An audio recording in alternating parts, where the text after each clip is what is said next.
Alam mo ba kung sino ang tinatawag na striking force ng Philippine Navy? Sila yung mga mandirigmang laging nauuna sa laban, sa lupa man o sa dagat.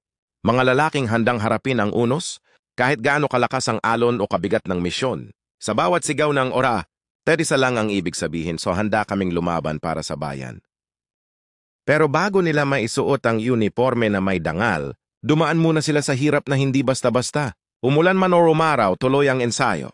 Habang ang iba natutulog, sila gising pa rin, tumatakbo, nagbubuhat, at patuloy na hinuhubog ang disiplina. Ang bawat patak ng pawis, bawat sakit ng kalamnan, at bawat pagsubok na dinaanan, lahat yon kabayaran ng pangarap. Kasi sa Marines, hindi lang lakas ng katawan ang tinitingnan, kundi tibay ng puso at tapang ng loob. Dito mo malalaman, hindi lahat kayang maging mandirigma, pero lahat may pagkakataong subukan.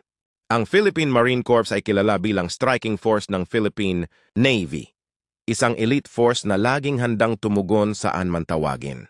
Trained sa amphibious operations, combat readiness at disaster response, sila ang unang umaabot sa mga lugar na kailangan ng tulong, proteksyon at tapang.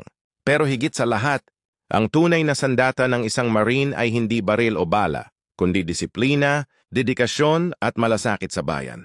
Kaya bawat isa sa kanila sa loob at labas ng uniforme, bit-bit ang prinsipyo ng honor, duty, and patriotism.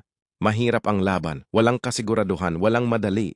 Pero sa bawat pagod at sakit may kapalit na dangal at respeto. Dahil sa dulo, hindi lang ito tungkol sa pagiging sundalo.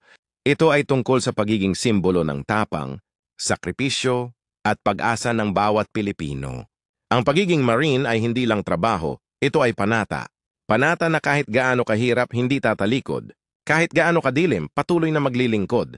Kaya kung pangarap mong magsuot ng uniforme, maglingkod sa bayan, at maging bahagi ng striking force ng Philippine Navy, huwag kang matakot magsimula. Dahil ang tunay na tagumpay nagsisimula sa unang hakbang ng tapang. Come on, ora! Kung pang Marine ang puso mo, at share this video para ma-inspire ang iba na lumaban para sa bayan.